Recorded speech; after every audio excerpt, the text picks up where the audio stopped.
ඇතිවන හැඟීමක් කියන්නෙම නිර්වචනයක් දිය හැක්කක් නොවේ. නමුත් හිතේ ඇතිවන හැඟීම්වලට දීර්ඝ කාලීනව පණ ලබා දෙන්නට කවීන්ට හැකියාව තියෙනවා. එකී මනෝභාවයන් කවි කරන්නට ඔවුන් සතු දක්ෂතාවය අසම සමයි. එස් මහින්ද හාමුදුරුවෝ ගජමන්නෝනා සේකර කේස් ලගෙන් විකාශනය වෙන මේ කවිය අද වෙනකොට ඉලක්ෂ ජයවර්ධන නුවරගෙදර රංගනී ෆර්නෑන්ඩෝ සමෝදි බණ්ඩාර රුවන් පන්දුජීව දක්වාම දිවවිත් තියෙනවා. එකී නවපරපුරේ කුළුදුල් කවියෙක් වෙන මාලක දිල්ෂාන් බණ්ඩාර අතින් ලියවෙන කුළුදුල් කාව්‍ය නිර්මාණය විතක නිදිවැදිස් පිළි.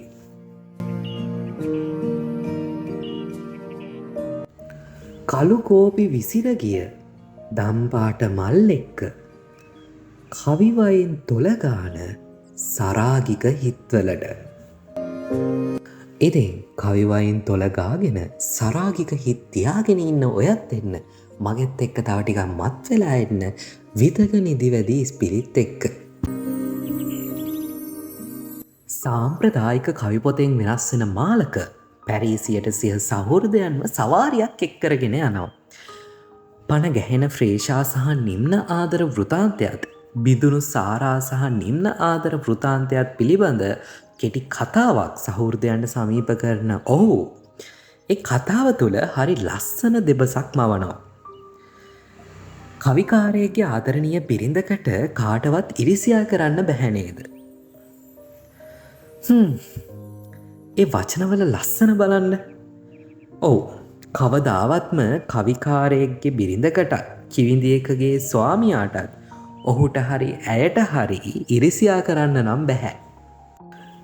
ෆ්‍රේයයි නිම්නයි පැරීසියේ ඉඳලා ලංකාවට ආපු ගමනේ තුන්හිස්කල පාමුලට ඇදෙන බස් එකේ සීතලම සීතල නැවතුම් විදිහට මාලක තමන්ගේ කවි සහෘදයන්ට ගෙනල්ලා තියෙනවා.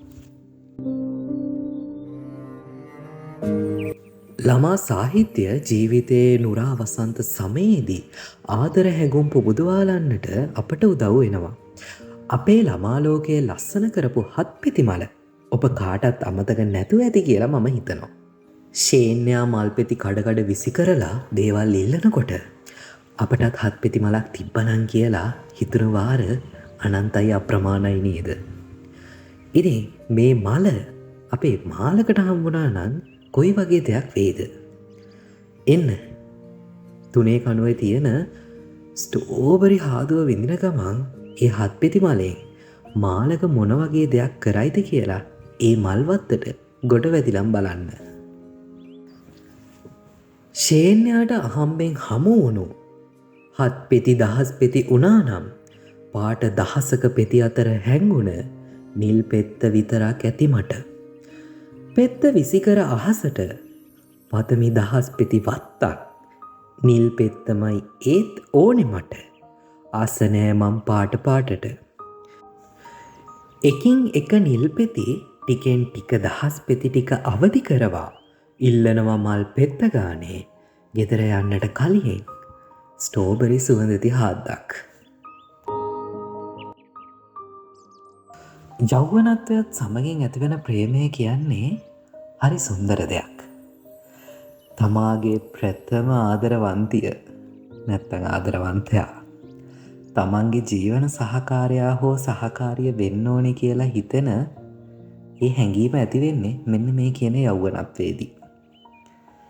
ඉතින් මේ කවියන ප්‍රේමවන්තයත් එකම එක හිතකට ආදරය කරන හරි ලස්සන සුන්දර බොළඳ ප්‍රේමවන්තයෙක්. මේ කවියට අනුව ඔහුට හත්පෙති මලෙන් ඕන වෙන්නේ එකම එක පෙත්තක් විතරයි. ඒ එකම එක පෙත්තෙන් ඔහුට ඔහුගේ ඉල්ලීම ඉෂ්ට කරගන්න පුළුවන්. මේ හැමදේම අවසානයේ ඔහුට ඕන වෙන්නේ එකම එක ස්ටෝබරි සුවඳති හාද්දක් විතරයි.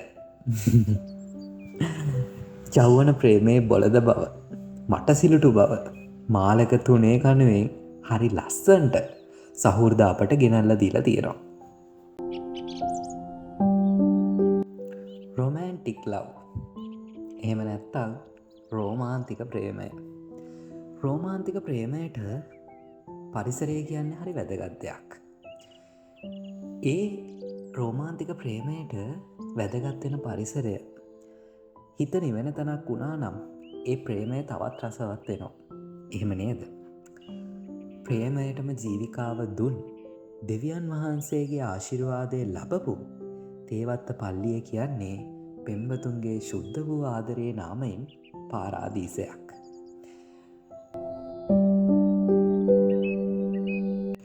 එන්නකො තුන්හිස් කළ පාමුලට ඇදෙන මේ ගමනේ ටිකක් නැවතිලා උණුමුණ තේ එකක් බොන ගමන් 4 කණුව හෝල්ටගේ පොඩි කයියක් දාමු.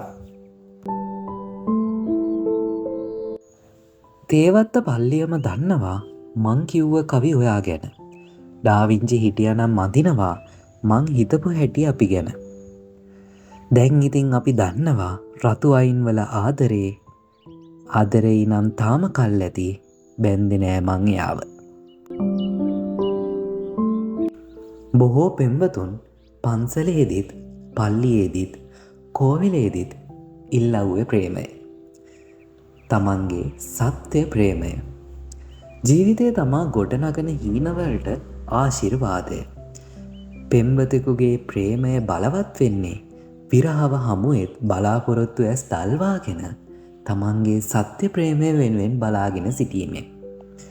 මේ කවිපේලි කියවගෙන යනකොට ඔබටත් මටත් හිතෙන එක් කාරණාවක් තමා මේ කවියේ එන ප්‍රේමය හරි බරයි. බලන්න ඩාවින්චි වගේ කෙනෙක්ට ඒ හීන මාලිගා අඳින්න හිතෙනවා කියන්නෙම ඒක බර ප්‍රේමයක් නොවේද? තේවත්ත පල්ලියට මේ විරහව ගැන කතා කරන්න දේවල් තියෙනවා කියන්නේ ඒ ප්‍රේමය බර ප්‍රේමයක් නෙවෙයිද?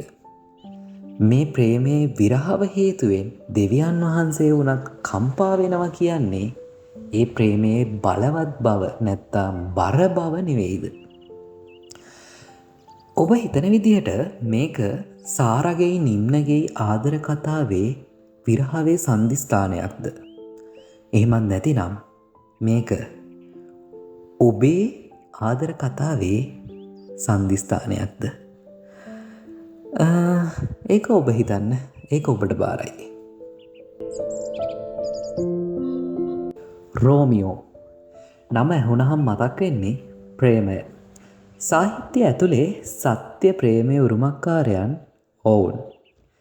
රෝමියෝගේ ආදරය මාලකට අමතක වෙලා නැහැ.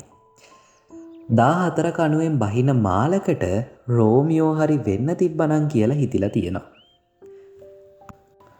එන්න මගෙත් එක්ක මාලක කොහොමද රෝමියෝ උනේ කියලා බලන්න. රහසින්ම පිටත් වී නෑවිදින් නිවුණු සමහර තරු ඉහිගසා හිනැහුණා ටච් මහල් වල සරාගික රෑවරු. කල්පයක් එකක් හෝ දෙකක් පුරුදු උරහිස සුවඳම අල්පයක්වත් නැතුව ඇති තව පෙරුම් පුරවන බෝසතුන්. මනමෙ නිකමට පෙම් කළා නම් කුමරි හැරවෙන හිතකට රෝමියෝ හරි වෙන්න තිබුණා අදත් සිංහල සබයක. බිඳුණු මනමේ ප්‍රේම වෘතාන්තය මාලක වෙනත් දෘෂ්ටිකෝණයකින් දැකීම හරිම අපුරජනකයි.